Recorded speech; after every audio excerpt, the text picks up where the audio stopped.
कल इंदौर में आपातकाल के दौरान जेल में रहने वाले मध्य प्रदेश के मीसाबंदियों का सम्मेलन हुआ।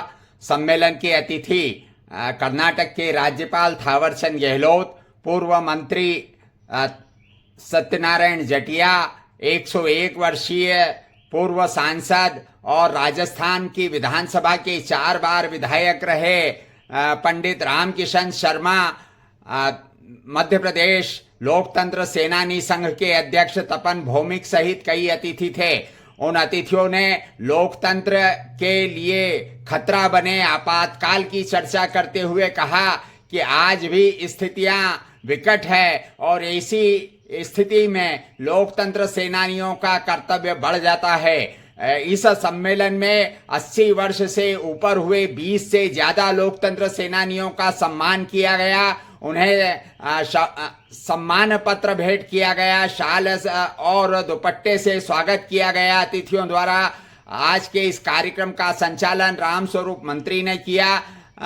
बड़ी संख्या में पूरे प्रदेश के लोकतंत्र सेनानी इसमें शरीक हुए थे। आप देख रहे हैं अग्नि आलोक न्यूज। अग्नि आलोक न्यूज में ताजा तरीन खबर की प्रस्तुति। लोकतंत्र सेनानी संघ मीसा बंदियों का अखिल भारतीय संगठन द्वारा रविवार को इंदौर में कर्नाटक के राज्यपाल थावरचंद गहलोत की अध्यक्षता और स्वतंत्रता संग्राम सेनानी वायलाबद्ध पूर्व सांसद पंडित रामकिशन शर्मा, सत्यनारायण जटिया सहित कई अतिथियों की उपस्थिति में हुआ। सम्मेलन का संचालन वरिष्ठ पत्रकार रामस्वरूप मंत्री ने किया। इस अवसर पर मीसा बंदियों एवं लोकतंत्र सेनानियों का सम्मान भी किया गया। कार्यक्रम में प्रदेश भर से आए लोकतंत्र सेनानियों, आपातकाल के दौरान जेल यातनाएं झेल चुके मीसा बंदियों तथा सामाजिक और राजनीतिक क्षेत्र के वरिष्ठ जनों ने भाग लिया। सम्मेलन में वर्ष 1975 के आपातकाल की घटनाओं को याद करते हुए लोकतांत्रिक मूल्यों की रक्षा का संकल्प लिया गया। कार्यक्रम के मुख्य अतिथि कर्नाटक के राज्यपाल थावरचंद गहलोत, स्वतंत्रता संग्राम सेनानी 101 वर्षीय पूर्व सांसद पंडित रामकिशन शर्मा, पूर्व केंद्रीय मंत्री सत्यनारायण जटिया, पूर्व सांसद कृष्ण मुरारी मोघे, पूर्व राज्यपाल वीएस कोकजे तथा लोकतंत्र सेनानी संघ मध्य प्रदेश के अध्यक्ष तपन भौमिक थे। कार्यक्रम का शुभारंभ दीप प्रज्वलन के साथ हुआ। अतिथियों का पुष्पमालाओं एवं शॉल श्रीफल से राजेश अग्रवाल, गिरीश शर्मा, आदित्य अशोक व्यास, राजा अग्रवाल, गणेश अग्रवाल, रामस्वरूप मंत्री रत्नेश अग्रवाल आदि ने किया। स्वागत भाषण कार्यक्रम की आयोजन रामबाबू अग्रवाल ने दिया। उन्होंने कहा कि आज भी आपातकाल की यात्राओं को याद हम सबसे रोते हैं, लेकिन मध्य प्रदेश सरकार ने मीसाबंदियों को उनकी कुर्बानी का हक देकर उनके परिवारों को आसरा दिया है। लोकतंत्र सेनानी आज के सम्मेलन में संकल्प ले कि वह कभी भी देश में लोकतंत्र पर खतरा मंडराने नहीं देंगे। सम्मेलन में वक्ताओं ने कहा कि आपातकाल भारतीय लोकतंत्र का सबसे काला अध्याय था, जब अभिव्यक्ति की स्वतंत्रता पर अंकुश लगाया गया और हजारों लोकतंत्र सेनानियों को मीसा कानून के तहत जेलों में बंद किया गया। सम्मेलन में मुख्य वक्ताओं ने कहा कि लोकतंत्र की रक्षा के लिए संघर्ष करने वाले मीसा बंदियों का योगदान सदैव स्मरणीय रहेगा।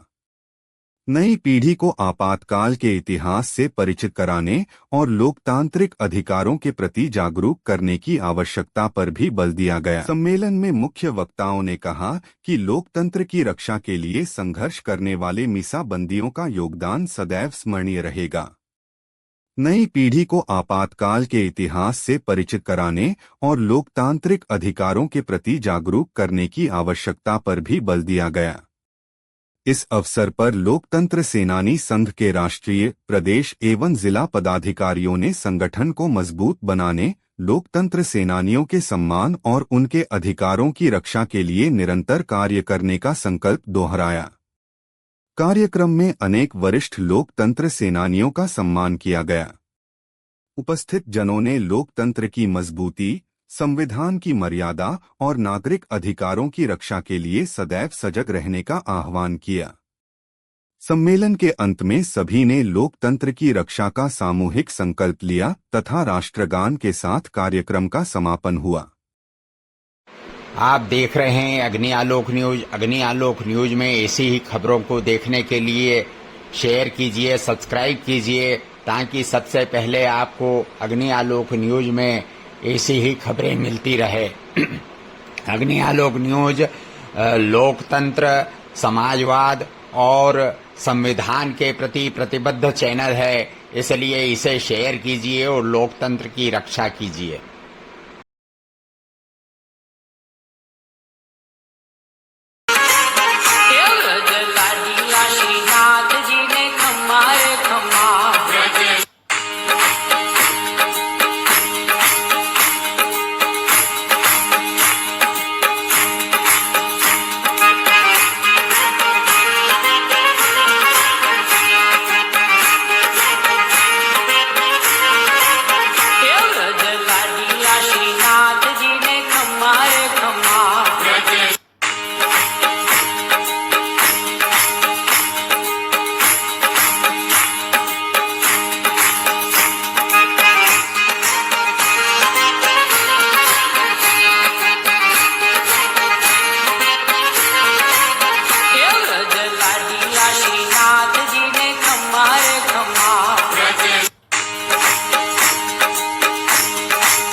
जय जय निनाद से गूंजे टिकटिक जय जय बोले, बम बारूद बने खिलौने, महोत्सव पर अटूट विश्वास, वंदे मातरम के स्वर से गूंजे देश की धरती और आकाश, इनकलाब जिंदाबाद, इनकलाब जिंदाबाद।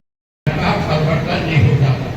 जयप्रकाश जी ने जो नारा दिया था, लोगों के साथ से जयप्रकाश जी हम लोगों के साथ रह रहे हैं, उनने नारा दिया था टोटल रेवोल्यूशन। टोटल रेवोल्यूशन का मतलब यह है कि जो आज की व्यवस्था है और आज की व्यवस्था में जो खराबी है, उन्हें बदलने के लिए नई समाज का निर्माण करना होगा। नई समाज के निर्माण में लोकतंत्र सेनानियों का जो योग है, वो पहला स्टेज तो पूरा हो गया, लेकिन जो दूसरा स्टेज आने वाला है, आज हमारे देश में लोकतंत्र के मार्फत कुछ ऐसे काम हो रहे हैं जो हमें संकेत देते हैं हमारे पास खतरा है। आप याद करो, ये इंदिरा जी ने इमरजेंसी क्यों लगाई थी, क्या जरूरत पड़ी थी? सन 72 में इंदिरा जी चुनाव लड़ी और नतीजा हुआ कि मैं हार गया, भैरव से भी हार गया, सब लोग हार गए। लेकिन उसके 2 साल बाद उस समय जो बांग्लादेश की जीत थी, उसकी वजह से हवा थी, लेकिन फिर ये 2 साल बाद ही क्या गई कि इंदिरा जी को इमरजेंसी लगानी पड़ी। अगर इस स्थिति में सोचने के लिए जब तो इसका मतलब होगा दूसरा असर जो हुआ था, सत्तारूढ़ दल को अफगान हो गया था, वो सुनते नहीं थे। हम लोग विरोध करते थे, कोई बात कहते थे तो कहते तो अमेरिका के एजेंट थे, हमें अमेरिका के एजेंट बना देते थे, CIA के एजेंट थे। और आज भी यही हालत हो रही है कि जब कोई गरीब लड़का है, अपने हक को लड़ता है तो कहते हैं टेररिस्ट। तो अब समझो ये स्थिति अगर रहती है तो यह स्थिति बदलनी चाहिए, इसको बदलनी चाहिए। एक बात हम ध्यान रखें, अब तक संसार में जितनी व्यवस्थाएं नहीं है, उन व्यवस्थाओं में लिबरल डेमोक्रेसी सबसे बड़ी व्यवस्था है। फासिज्म देख लिया, कम्युनिज्म देख लिया, पूंजीवाद देख लिया, सामंतवाद देख लिया, लेकिन अब लिबरल डेमोक्रेसी के खिलाफ और जो उनको जो गंभीर संकट का सामना पड़ रहा है, उस पर भी आप ध्यान रखें। आज 21वीं सदी की सबसे बड़ी चीज जरूरत हमारे देश के लिए, सारे संसार के लिए 21वीं सदी की 3 चुनौती है: आर्टिफिशियल इंटेलिजेंस, जर्नलिज्म और पर्यावरण। इस पर्यावरण इंटेलिजेंस के बीच हमें समाज परिवर्तन का काम करना भी है, नए समाज भी बनाना है, गैरबरा के खिलाफ भी लड़ना है। और इसकी लड़ाई का 47 में नहीं हुआ, असल में हमारी लड़ाई का हुआ के आजादी के बाद, 47 के बाद हुआ आजादी था। उसमें हमारे लोग जब तक के लोग जेल भी गए, डॉक्टर लोहिया जेल में रहेंगे। और अब उसके बाद हमें जो आजादी लेनी है, जब तक हमारी आजादी पूरी नहीं होगी, जब तक गैर बराबरी खत्म नहीं होगी। जब तक गैर बराबरी खत्म नहीं होगी तब तक हमारे देश में आजादी की राह चलती रहेगी। मैं एक निवेदन करना चाहता हूँ, इस मंच से शायद निवेदन किया गया कि आगामी तानाशाही के खिलाफ लड़ेंगे, लोग उनका लड़ेंगे, लेकिन तानाशाही कहते नहीं आती, तानाशाही कहते नहीं है। लोकतंत्र के नाम पर तानाशाही भी आ जाती है। हिटलर इसी तरह आया, मुसोलिनी इसी तरह आया, तानाशाही आई और लोकतंत्र के बाद बताई। और हमारे देश में कोई स्थिति नहीं बन जाए कि हम उस चीज को बचाव करें। मैं लंबी बात नहीं कर पाया, बहुत से वक्त है, ज़्यादा समय भी नहीं है, बढ़ता जाता खिलाड़ी का सवाल है। हमने आज़ादी की लड़ाई भी जीती है, डॉक्टर राजेंद्र भैया प्रकाश के साथ सारे अन्याय जितने देश में शुरू हुए हैं।